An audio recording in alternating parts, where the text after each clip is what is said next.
Hola a todos y todas, esperando que estén muy bien. Les saludamos desde el programa Pulso Global, un espacio creado para analizar los principales acontecimientos, fenómenos y escenarios que acontecen en el panorama internacional y brindándoles a ustedes cada día opiniones e insumos para que cada uno haga su propio criterio sobre los temas relevantes del acontecer internacional. Como todos los jueves, les acompañamos Gerald Solano y Percy Rodríguez, quienes le damos la más cordial bienvenida a nuestra transmisión número 5 del 2021. Bienvenidos a todos los que nos acompañan en el Facebook Live y por Radio Costa Rica. Hola Percy, ¿cómo estás?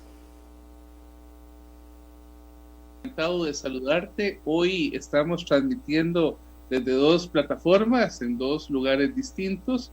Tendremos un invitado especial que ya lo vamos a presentar. Saludos a todos quienes nos acompañan. Bienvenidos y bienvenidas a este programa en el cual estaremos conversando sobre un tema que se las trae, que es el tema de la agresión externa y la seguridad regional.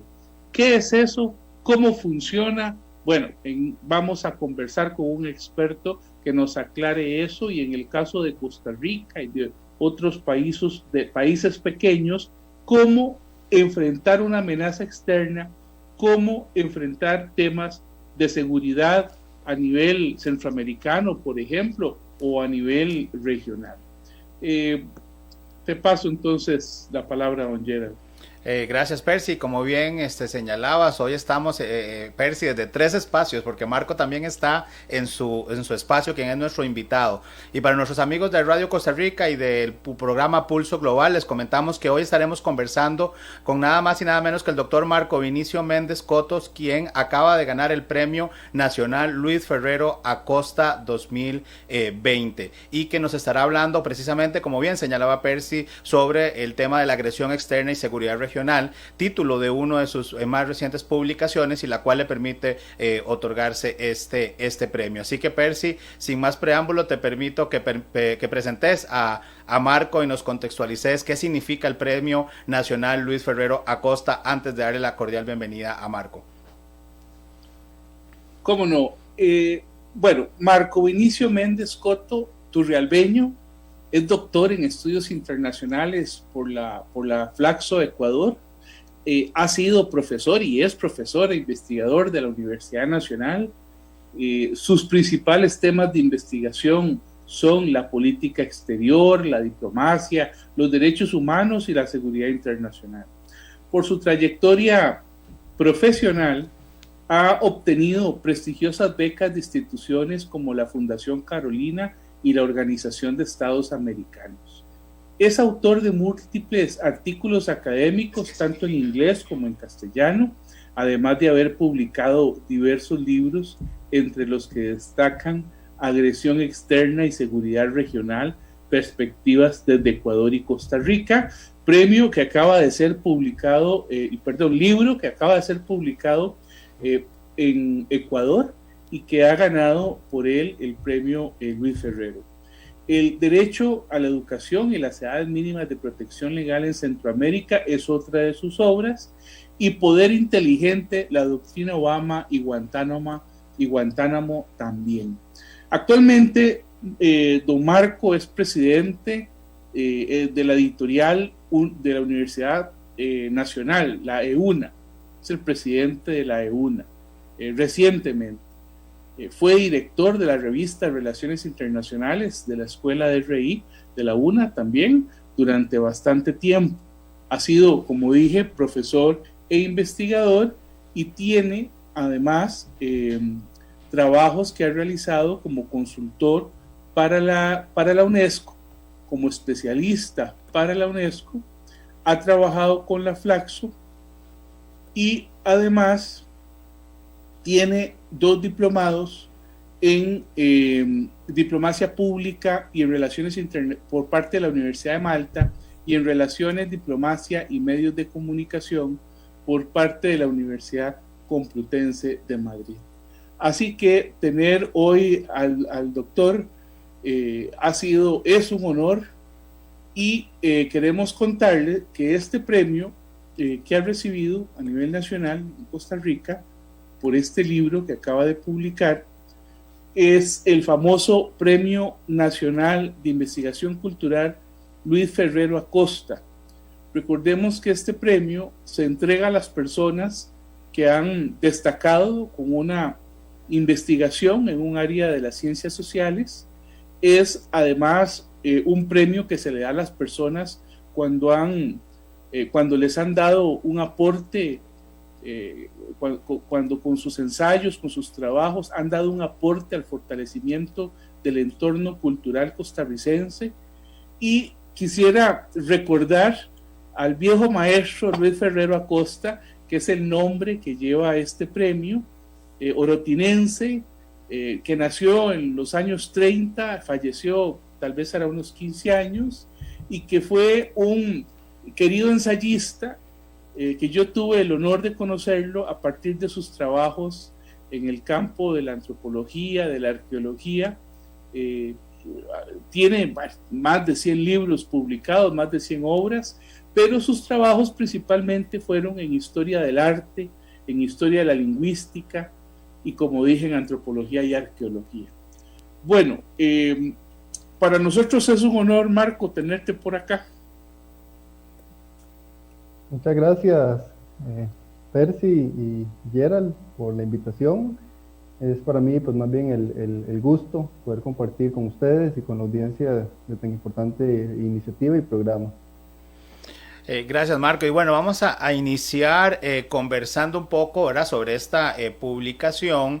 Y antes de que tal vez nos ayudes a contextualizarnos un poco, dado que tenemos audiencia en Radio Costa Rica y tenemos quienes nos escuchan fuera del país, que no todos son especialistas en relaciones internacionales, quisiéramos obviamente comprender un poco cuál es esa definición, tal vez de una forma más llana, más simple, de lo que se comprende por agresiones externas y complejos regionales de seguridad.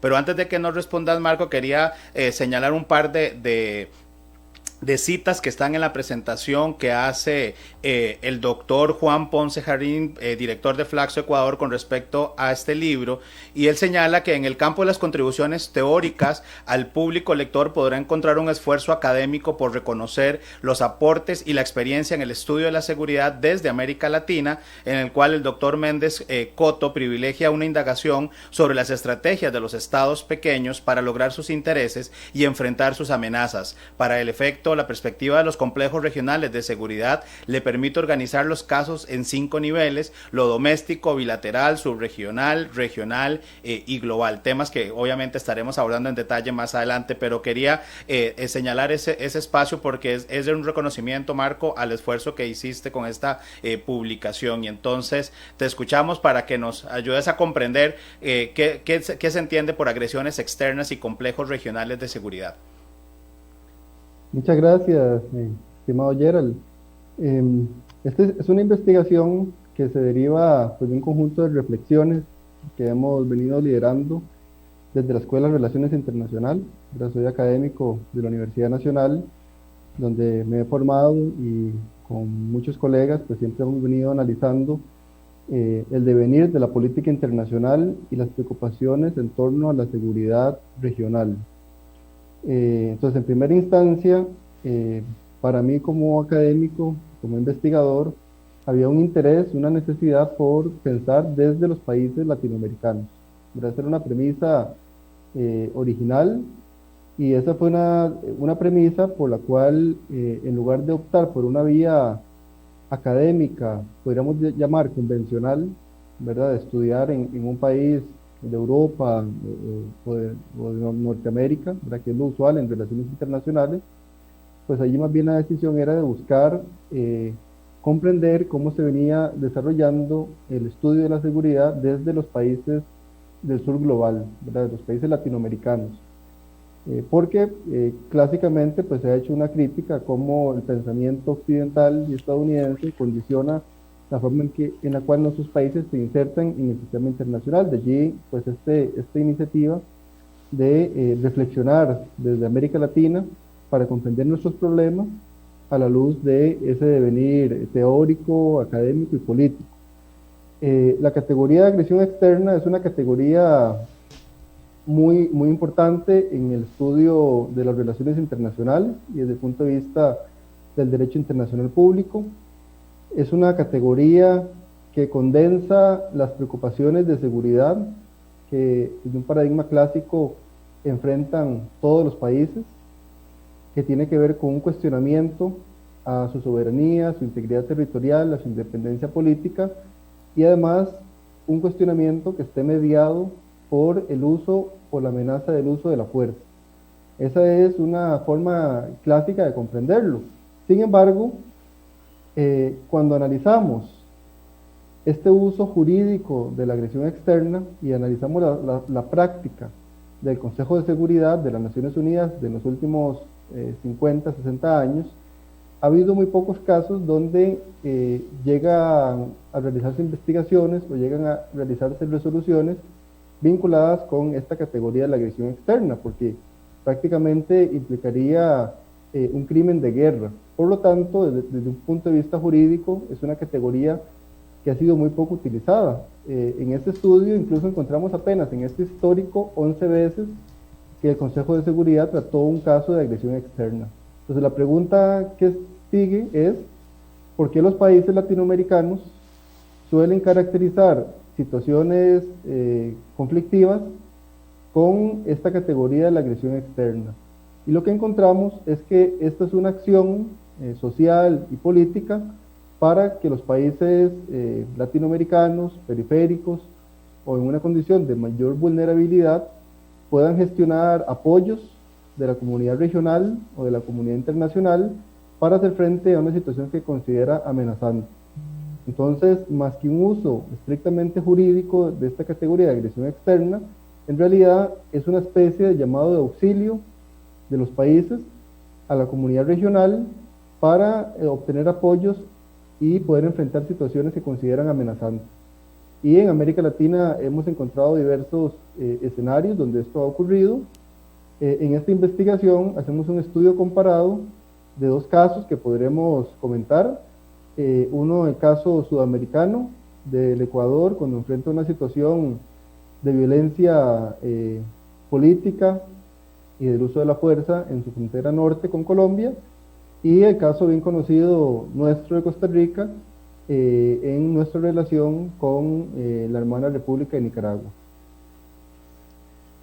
Doctor Méndez, aquí en este programa hemos conversado sobre este tema de la agresión externa en algún momento, planteándonos cómo desde el tiempo de Bolívar y aquella famosa convocatoria al Congreso Anfitriónico de Panamá en 1826, ya se venían convocando a las naciones latinoamericanas, en ese momento recién conformadas como estados, para que se unieran en una especie de confederación contra cualquier amenaza de un país exterior, ¿verdad? De un país externo. En aquel momento se hablaba de una amenaza extracontinental que pudiera afectar la independencia recién lograda. Años después, los países latinoamericanos se reunieron en varios congresos, como fueron el Congreso de Lima, los congresos de Santiago. Posteriormente, bueno, comenzó todo este tema del sistema interamericano. Me parece que este asunto de la defensa contra la amenaza, ¿verdad?, que después se va a recoger en el TIAR en 1947, de alguna manera ha sido un proceso que los países latinoamericanos han tratado como casi precursores. Me da esa impresión a nivel de derecho internacional, ¿verdad? Es en América Latina, me parece, donde se ha ejercido, donde se ha trabajado mejor esto, aunque con esfuerzos que llegaron a poco, en el siglo XIX principalmente. Ya en el siglo XX, pues sí, con algunas conferencias interamericanas y después con la creación del TIAR un año antes de formar la OEA. Bueno, concretamente, doctor Méndez, ¿cómo se unen estos conceptos que usted acaba de explicar de agresiones externas y de complejos regionales de seguridad con la construcción de los intereses de los estados pequeños y de sus respuestas políticas? Muchas gracias, estimado Percy, por tan gentil pregunta. Es una pregunta bastante densa, ¿verdad? Voy a tratar de dar algunas ideas iniciales para irla enmarcando. Sin embargo, un primer planteamiento que quisiera ir proponiendo, que podemos encontrar en la obra y en este marco de análisis que proponemos, es que ha habido una serie de estudios desde la perspectiva de la seguridad en la región de América Latina que vienen preguntándose qué es lo que diferencia la región con respecto de otras regiones en la gestión de los conflictos. Y allí vos dabas una clave, ¿verdad? Desde la época de las jóvenes repúblicas, del periodo de la independencia, en América Latina ha habido un compromiso normativo, ético, de buscar la unidad para hacer frente a las situaciones de vulnerabilidad frente a potencias extrarregionales. Entonces hay un cierto imperativo, una cierta cultura en la región latinoamericana que propende a que los conflictos se solventen de una forma dialogada.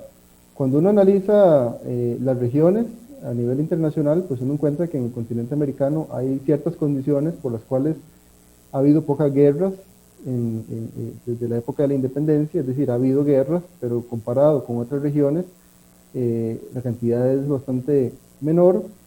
Y esa es una respuesta, ¿verdad? Que en el continente americano hay una cierta identidad donde se ha buscado solucionar de forma articulada algunas controversias. Eso se ha venido plasmando en mecanismos regionales.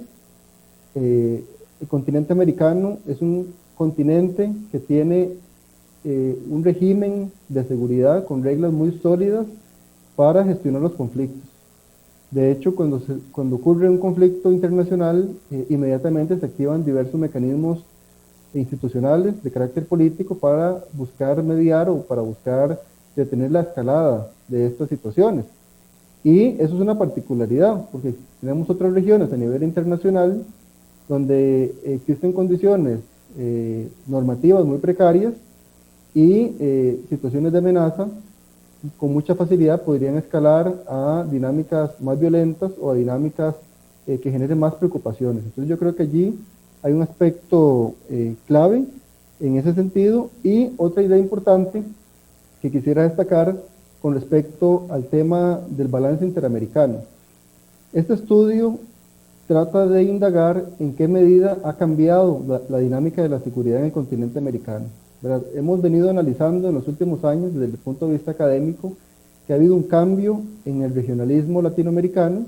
Recordemos que en las últimas 2 décadas tuvimos gobiernos progresistas muy críticos de Estados Unidos entre 1999 y 2015 aproximadamente, en ese periodo histórico, y ese tipo de liderazgo político en la región lo que buscó fue generar mecanismos que permitieran a ciertos países o a ciertas regiones tener más autonomía con respecto de Estados Unidos.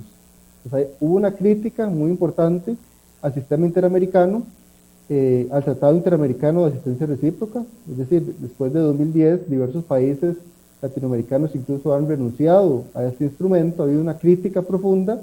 Por lo tanto, la pregunta que nos hacíamos en ese momento era, bueno, frente a esta situación de que hay un regionalismo latinoamericano que está cambiando, que hay países como Costa Rica que continúan confiando en el sistema interamericano, pero hay países como el Ecuador que ha venido sosteniendo críticas muy fuertes a este sistema de seguridad.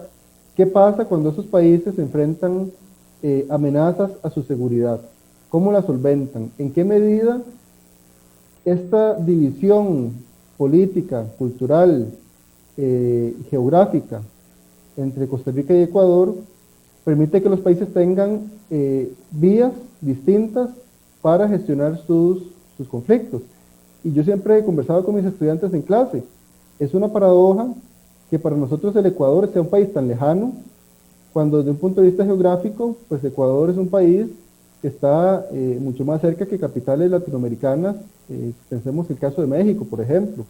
Entonces lo que encontramos allí es que hay una división cultural, ¿verdad? Costa Rica nos vemos para la región mesoamericana, hacia el norte, hacia el Caribe, pero no nos vemos hacia el sur, no nos vinculamos con el sur. Y en el sur estaban pasando cosas interesantes. De allí esta pregunta, bueno, ese contexto regional, esos nuevos balances políticos latinoamericanos, cómo le pueden dar oportunidades distintas a los países para gestionar una crisis de esta naturaleza que sea tan grave que ellos la llamen como una agresión externa. Marco, y haces una afirmación en el libro donde señalas las agresiones externas ocurren en contextos donde los mecanismos institucionales fallan en prever las conductas y expectativas del comportamiento estatal. Y ahí es donde viene la otra interrogante que nos hacíamos al pensar un poco cómo abordar el tema de tu tesis y de tu tesitura. Y es que en el contexto de la posguerra fría se ha visto de alguna forma un desarrollo de un nuevo regionalismo de seguridad. En algún momento se planteó la discusión si se trataba de complejos regionales o comunidades pluralistas. ¿Podrías explicarnos un poco a qué se refiere este planteamiento? Con mucho gusto.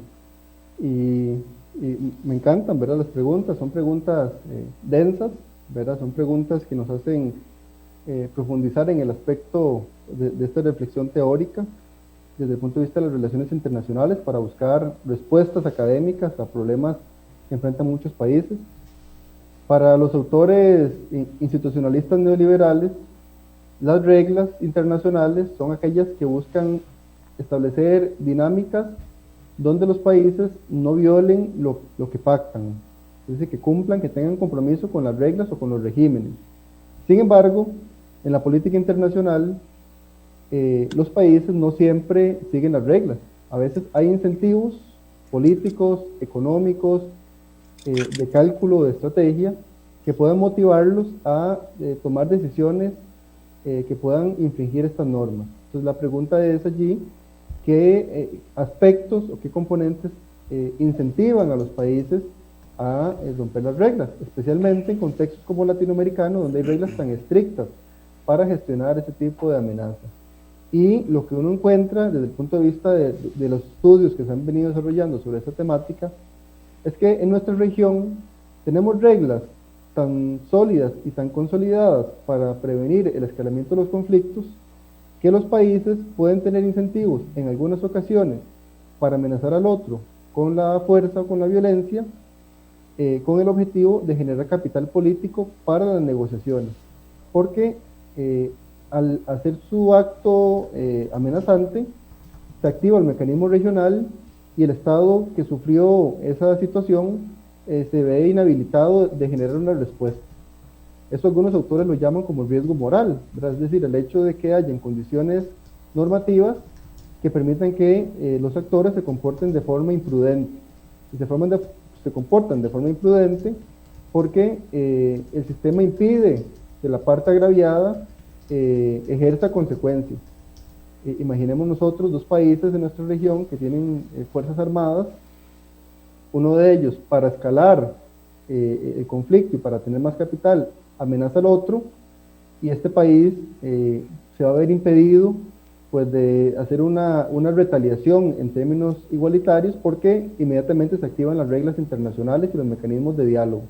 Entonces, este es un incentivo que se ha venido analizando. Con respecto a el complejo regional, en las últimas 3 décadas, ya en realidad ya ha pasado pues algún tiempo, ¿verdad? Cuando colapsa la Unión Soviética y en el estudio de la seguridad empezamos a hablar de que el fin de la Guerra Fría viene a transformar la dinámica de la seguridad, hay una serie de investigadores liderados por la Escuela de Copenhague, el profesor Barry Busan y otros investigadores, que empiezan a señalar que la seguridad se ha expandido de forma horizontal y vertical, y que el nuevo escenario después de la Guerra Fría ya no es un escenario donde hayan potencias con la capacidad de hacer un balance efectivo a Estados Unidos. Estados Unidos empieza a actuar en un escenario internacional donde esa capacidad de una contención efectiva se reduce. Por lo tanto, los investigadores del estudio de la seguridad señalan que el locus del conflicto se traslada de esa disputa sistémica hacia un contexto de carácter regional. Ellos dicen, bueno, se acabó la competición global, en este momento no hay capacidad de contener a Estados Unidos sistémicamente, entonces las dinámicas de seguridad empiezan a tener un carácter de naturaleza regional. De allí que se empieza a analizar cómo se empiezan a articular las dinámicas regionales y estos autores proponen una teoría que se llama la teoría de los complejos regionales de seguridad. Básicamente, esta es una teoría que señala que hay regiones a nivel internacional, a nivel planetario, que van a estar determinadas a partir de los liderazgos que se ejerzan en esas regiones. Habrá algunas regiones, por ejemplo, la región que ellos vienen a llamar el complejo norteamericano, que pensemos nosotros en que el continente americano lo dividimos en dos grandes islas, a partir del canal de Panamá. La isla del norte, estaríamos Centroamérica, el Caribe y América del Norte. Esta es una isla que va a estar liderada por Estados Unidos, y Estados Unidos efectivamente define las lógicas de la seguridad en el continente. Los países de ese complejo regional tienen poco margen de acción para afectar la agenda de seguridad. Pero en la región o en la isla del sur se va a dar que la presencia de Estados Unidos pues es importante, pero es menor porque encuentra contrapesos regionales, como el caso de Brasil, el caso de Argentina, el caso de países como Venezuela en ese momento histórico. Entonces los autores empiezan a señalar que en esta isla del sur, en este complejo del sur, se empieza a dar una dinámica de un complejo de seguridad distinto, donde al haber una disputa de liderazgo estadounidense, al haber una agenda de seguridad que tiene un anclaje subregional, los países van a tener más capacidad para afectar la agenda de seguridad y exponer sus preocupaciones. ¿Qué significaría esto desde un punto de vista práctico? Que Costa Rica, al estar en esta isla del norte, o en este complejo del norte, tendría capacidad de afectar la agenda de seguridad en la medida en que el liderazgo estadounidense sea afín a la idea o la preocupación del país que así lo señale. De no haber ese apoyo, este país va a tener menos capacidad de que su tema o su preocupación tenga relevancia, tenga impacto.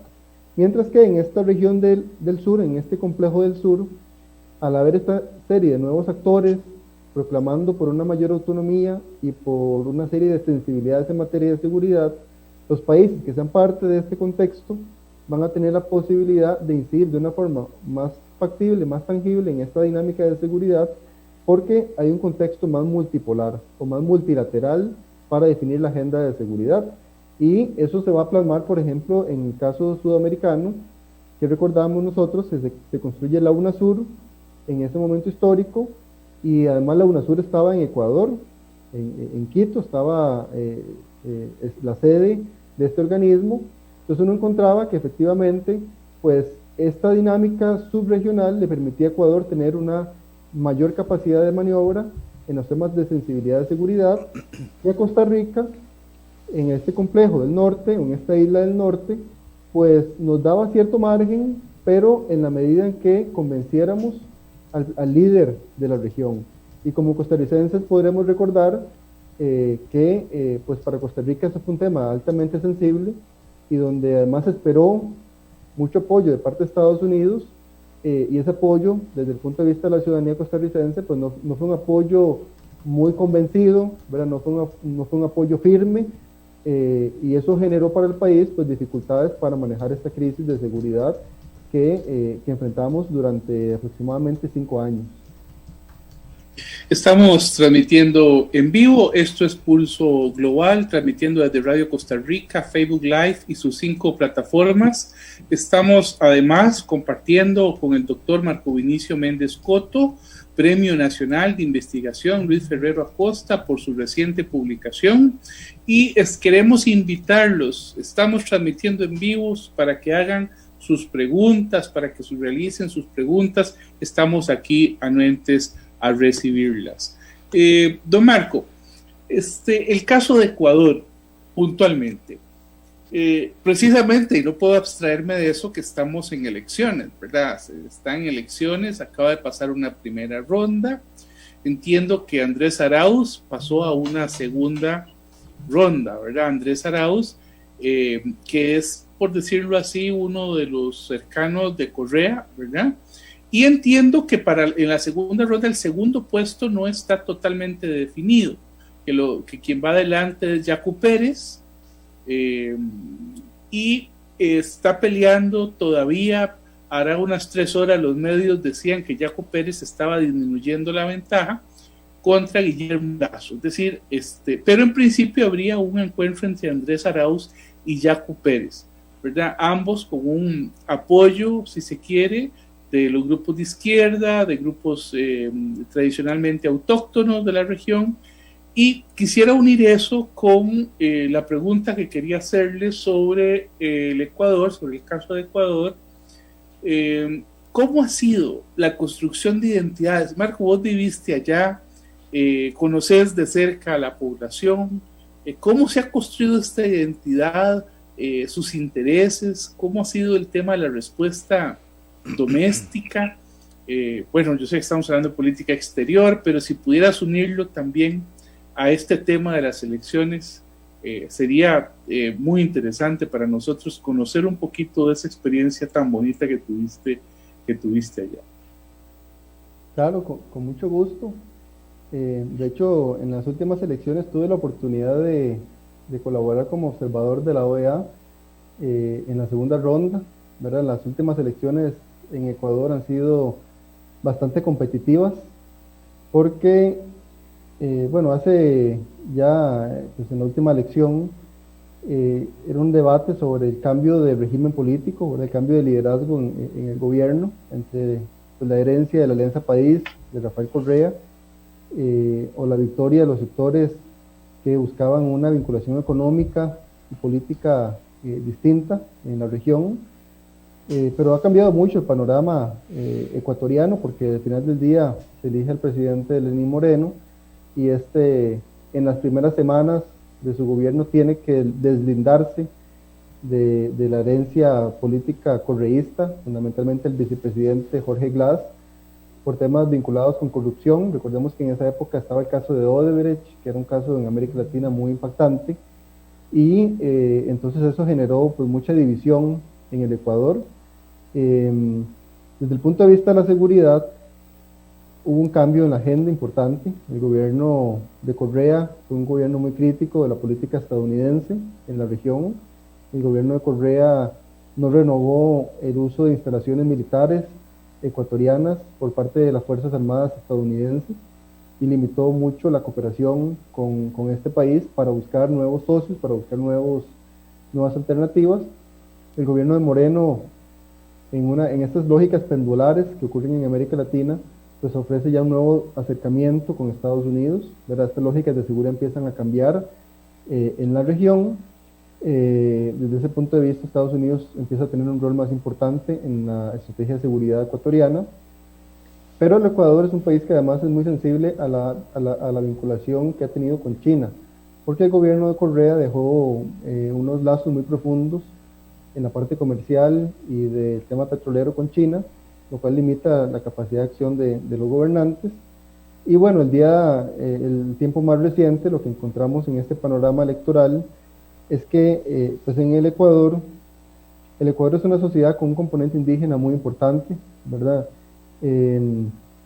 A veces pensamos que la articulación indígena se relaciona con ciertas comunidades, ¿verdad? O ciertos grupos minoritarios. Sin embargo, en el Ecuador, en realidad, el componente indígena, desde el punto de vista cultural, étnico y social, tiene un componente muy importante de la población. Es una población muy diversa, ¿verdad? Es decir, que sean indígenas no significa que todos y todas piensen igual, ¿verdad? Es decir, eso como ocurre en cualquier sociedad compleja. Entonces, lo que encontramos es que hay diversos partidos vinculados con la izquierda, pero no necesariamente eso significa que haya mucho diálogo entre aquellos, ¿verdad? De hecho, en el tiempo de Correa estuvo bastante distanciado de algunas comunidades indígenas, hubo fuertes críticas a su gobierno, y este partido Pachacutic del señor Pérez fue un partido de los que más críticas levantó en contra del gobierno de Correa. Entonces, es un crisol, ¿verdad? El hecho de que hayan poblaciones indígenas fuertes, hay un movimiento indígena fuerte, con impacto político, con capacidad de incidir en la agenda del país, pero no significa que haya una forma única de ver la política, y de hecho lo que se viene planteando es que para el candidato Arauz, que es más afín a Correa, es mejor la opción de competir contra Guillermo Lazo. Guillermo Lazo es un muy conocido político conservador ecuatoriano vinculado con los sectores económicos y financieros. Por lo tanto, permite a la ciudadanía ver que se trata de dos posiciones muy claramente diferenciadas. Y en el Ecuador pues hay una tendencia a favorecer dinámicas o características progresistas, si uno ve el resultado de las elecciones. Mientras que la posibilidad de que sea Pérez quien compita con Arauz, pues le va a generar debilidades porque va a disputarle sectores sociales que podrían encontrar dudas sobre ese apoyo que se le pueda brindar. Pero sin embargo, un tema que quisiera destacar acá es que hubo un cambio político, y ese cambio político que ocurrió entre Correa y el presidente Moreno tuvo un impacto en la dinámica de la seguridad también del Ecuador, donde se empezó a lanzar nuevamente un acercamiento con Estados Unidos, una tendencia que encontramos en muchos países sudamericanos después de 2015. Pero recordemos que después de 2015, en Sudamérica, muchos gobiernos que anteriormente eran progresistas, de izquierda, indigenistas, empiezan a perder poder, empiezan a perder influencia, y se empieza a dar una nueva vuelta en este péndulo de cercanía con Estados Unidos, en el caso de Brasil, por ejemplo, o de Argentina, con Macri en esos momentos. Entonces, encontramos que hay una agenda pendular en la parte política, y esa agenda pendular impacta la agenda de seguridad. Seguimos en vivo en Pulso Global a través de nuestro Facebook Live y de Radio Costa Rica. Marco, O'Donnell ha hablado un poco sobre los grandes desafíos que presentan las democracias, dice él, particularmente en aquellos países afectados por pobreza y desigualdad, y lo demarca por el proceso, digamos, de democratización, como él lo menciona. Y ahora que estás analizando un poco el contexto de Ecuador, me lleva también a pensar de qué manera los procesos de democratización en América Latina, y en particular en los casos que estudiaste de Ecuador, Colombia, Costa Rica, Nicaragua, las agresiones externas y la seguridad regional juegan de alguna forma en esas relaciones o en esa interacción bilateral. ¿Qué elementos son, digamos, necesarios analizar y que convergen en esa dinámica? Esa es una pregunta para el estudio de la seguridad que es muy relevante, ¿verdad? Pérez se mencionaba antes sobre cómo América Latina pues fue de avanzada en la construcción de un sistema de seguridad colectiva. Cuando se crean las Naciones Unidas invita a las regiones a establecer medidas de seguridad para gestionar los problemas regionales. Y América Latina fue efectiva, ¿verdad? Inmediatamente que se construyen las Naciones Unidas, en la región de América Latina empieza a construir un régimen de seguridad colectivo que estaba basado en algunos instrumentos como la Carta de la OEA y el Tratado de Río, además del Pacto de Bogotá, que convocaba a los estados a resolver pacíficamente las controversias. Es decir, el sistema interamericano desde la posguerra, desde el fin de la Segunda Guerra Mundial, articula un sistema de seguridad basado en esos tres pilares. El Pacto de Bogotá, que obliga a los países a resolver mediante mecanismos pacíficos sus controversias. La Carta de la OEA, que establece mecanismos regionales y políticos para dar soluciones negociadas, y que las soluciones de la OEA pueden ser por votación. Los países solían practicar el consenso para llegar a soluciones. Cuando se da la crisis de Costa Rica con Nicaragua, la OEA rompe una práctica que tenían desde la década de los 80 de tomar decisiones por consenso, y utilizan su reglamento y hacen una votación. Y el Tratado Interamericano, o el Tratado de Río, que señalaba este contexto de la seguridad colectiva frente a agresiones externas, pensando en dinámicas extrarregionales. Sin embargo, América Latina sufre una serie de golpes de Estado, de fragilidad política, institucional, en la década de los 60, 70, 80, recordemos que fueron décadas perdidas en la región, el caso nuestro centroamericano, con países con conflictos, con guerras civiles abiertas. Entonces, en la década de los 80, en este proceso de transición hacia la democracia, se empieza en América Latina a construir otro paradigma inédito desde el punto de vista de la seguridad, que tiene que ver con esta vinculación entre la democracia y la seguridad. Nosotros en América Latina somos muy específicos y muy particulares, y vemos a las regiones porque nosotros tenemos un paradigma que asocia la seguridad y la democracia. Eso es algo muy inédito, eso es algo en lo cual América Latina tiene un liderazgo, y eso responde a la preocupación de los gobiernos de países con democracias débiles frente a los golpes de Estado. Ese imperativo de vincular la seguridad con la democracia se va a plasmar en una serie de instrumentos, en una serie de herramientas regionales para enfrentar golpes de Estado, tal que tenemos la Carta Democrática Interamericana, que funcionó en algunos casos, como el caso de Venezuela, cuando le dieron un golpe de Estado a Hugo Chávez, recordaremos por allá de 2002, que fue prácticamente cuando se estrenaba o se empezaba a dar pasos a este instrumento, pero también pues en otras ocasiones no ha funcionado, ¿verdad? Recordemos cuando en Honduras se hace un golpe de Estado y aquí en Costa Rica nos dejan al presidente de la República en pijamas en unas condiciones muy deplorables. Sin embargo, desde el punto de vista paradigmático, nuestra región ha venido construyendo normas vinculando la seguridad y la democracia, y cuando se enfrentan situaciones de amenaza externa o situaciones de esta naturaleza, pues esta va a ser una más de las herramientas que los países van a utilizar, porque para que se consolide la democracia se requiere que haya paz. En el caso, por ejemplo, centroamericano, para dar un caso muy específico, después de las negociaciones de la paz, se creó un tratado marco de la seguridad democrática en Centroamérica, y ese tratado convocaba a los países que para que se den condiciones de paz y democracia, los países debían contener el gasto en defensa y contener el balance militar en la región. Sin embargo, una crítica que se hace a este planteamiento es que hasta la fecha ha sido muy difícil de determinar en qué consiste ese tal balance y cómo podríamos saber cuando un país rompe ese balance o cuando un país toma decisiones que puedan generar preocupaciones de seguridad a los socios de la región.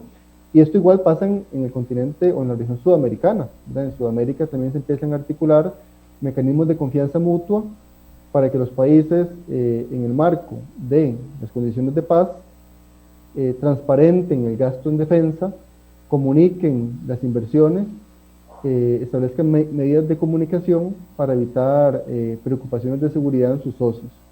Entonces podríamos vincular esta dinámica de seguridad con este paradigma que en América Latina es tan importante. Podríamos hacer muchas críticas a aquello, pero sin lugar a dudas también fue un tema pionero a nivel internacional, y es algo que estudiamos además en la maestría de Relaciones Internacionales y Diplomacia de la Universidad Nacional en las materias de seguridad que impartimos nosotros.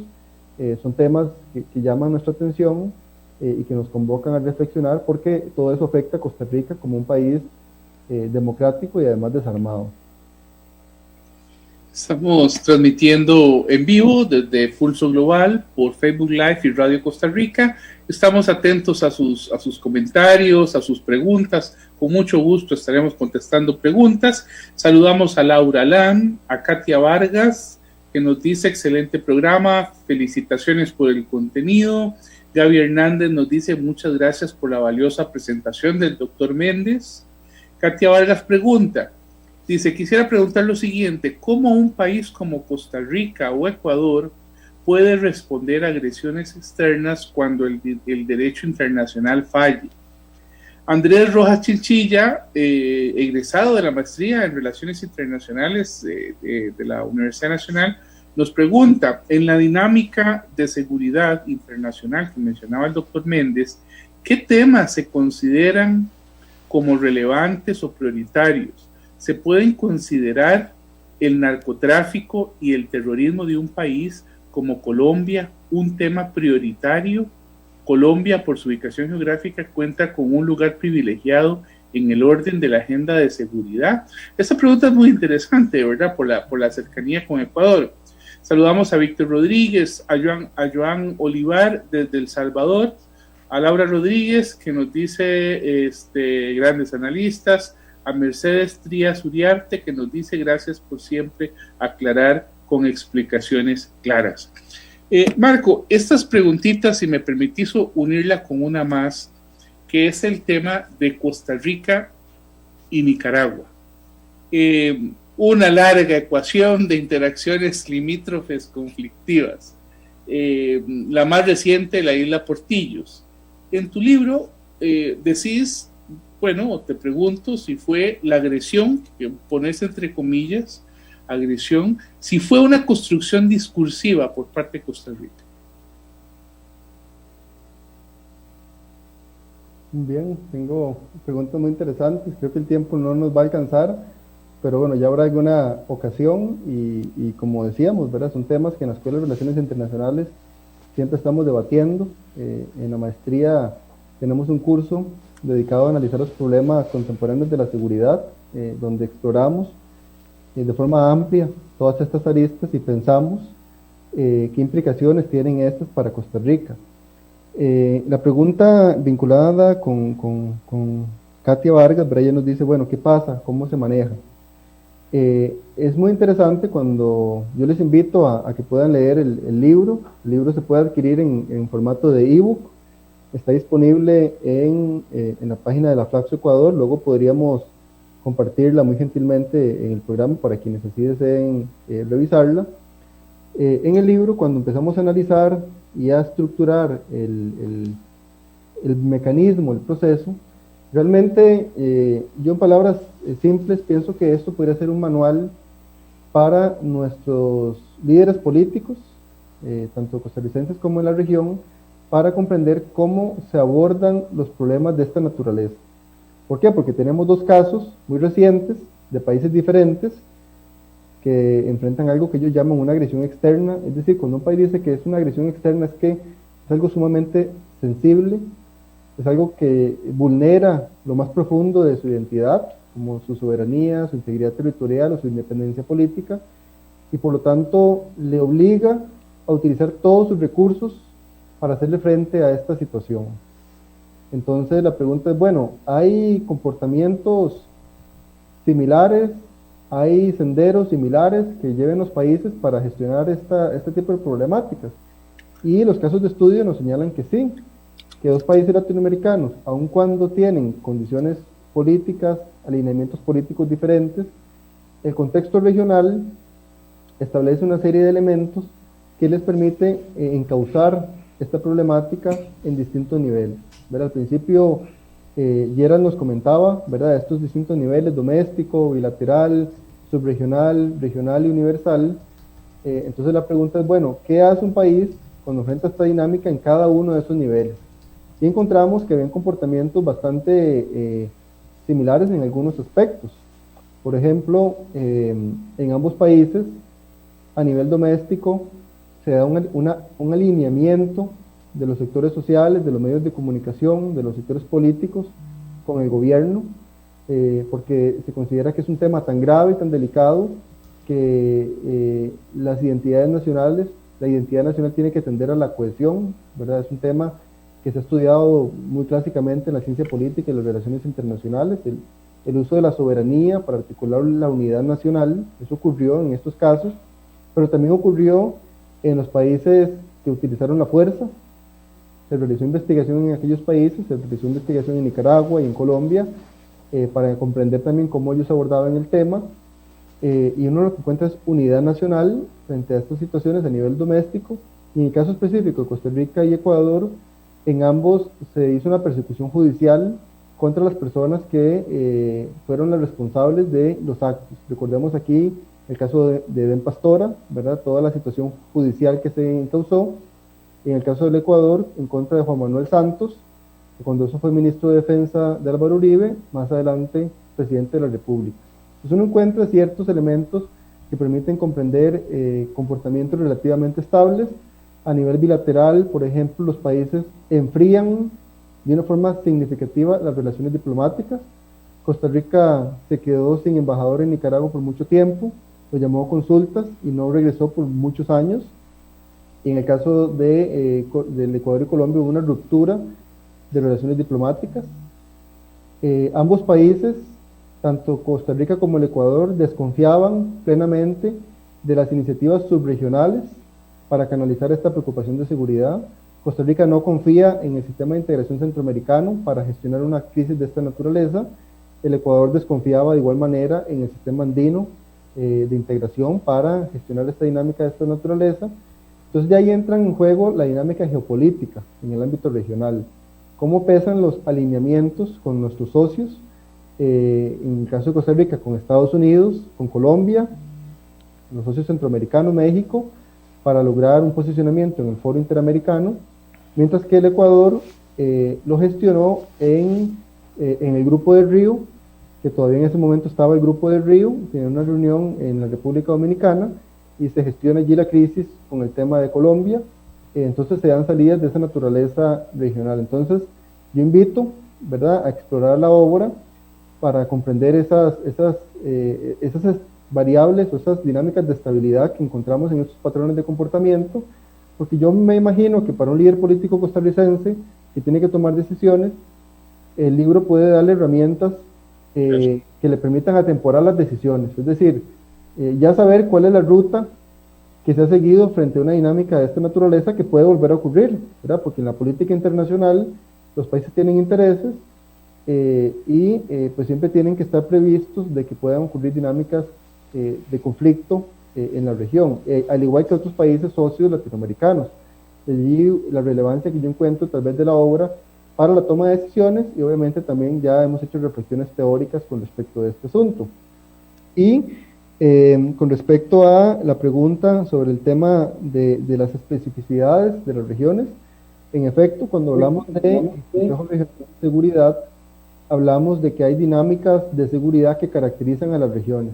Yo inicié planteando cómo la isla del norte se diferenciaba de la isla del sur, por cuanto había una dinámica geopolítica de cercanía o lejanía con Estados Unidos y su agenda de seguridad. Cuando uno compara las regiones de Centroamérica y de la zona andina, uno encuentra que los conflictos que se están estudiando en este libro son conflictos típicos del momento histórico que ocurría. ¿Por qué? Porque Centroamérica es una región que ha estado caracterizada por la presencia de conflictos territoriales y limítrofes. El caso de Costa Rica y Nicaragua pues es un ejemplo más de esos conflictos. Mientras que el caso de Ecuador y Colombia fue un caso muy paradigmático porque lo que encontramos fue que un país, Colombia, utiliza la fuerza en el territorio soberano de un tercer estado, pero en contra de un actor no estatal, que era la FARC. Entonces encontramos aquí cómo el contexto de la guerra en contra del narcotráfico y la guerra en contra del terrorismo que ocurrió en esa época cataliza una dinámica de conflicto binacional, pero el ataque de Colombia no era en contra del Ecuador, era un ataque en contra de las FARC que operaban en el territorio ecuatoriano. Entonces eso genera dinámicas discursivas muy complejas. Y ya para terminar, por un tema de tiempo, Percy me preguntaba, bueno, ¿fue una agresión o no? Y el fallo de la Corte Internacional de Justicia señala que Nicaragua incursionó de forma ilegal en el territorio costarricense. Entonces, pues la Corte no dice que es una agresión externa, pero la Corte sí señala que hubo una incursión en el territorio soberano de Costa Rica. De allí que de alguna forma se valida esa denuncia inicial que planteaba el país. Bueno, Marco, muchísimas gracias. Lamentablemente en estos espacios y en radio el tiempo es nuestro enemigo. Nada más voy a señalar una frase de tu libro en las conclusiones que señala: la particularidad latinoamericana se destaca en la tendencia a fragmentar disputas temáticamente. Así que invitamos a todos a leer ese libro, que ha sido la obra que le ha permitido a Marco ser el Premio Nacional Luis Ferrero Acosta. Hemos llegado así al final de nuestro programa Pulso Global. Esperamos lo hayan disfrutado y estar atentos a nuestras redes sociales, a compartirlo y dejar nuestros comentarios. Muchas gracias, Marco. Muchas gracias, Percy. Nos vemos la próxima semana. ¿Dónde se consigue el libro? Esta obra se puede adquirir en ebook, en la página de la Flaxo Ecuador. Vamos a hacerles llegar a los amigos de Pulso Global para que puedan compartir en sus redes y que nuestra comunidad nacional y regional pueda adquirirlo en soporte electrónico. Con todo gusto, Marco. Gracias. Nos vemos. Gracias, Marco. Buenas, que tengan una buena semana todos. Muy amables.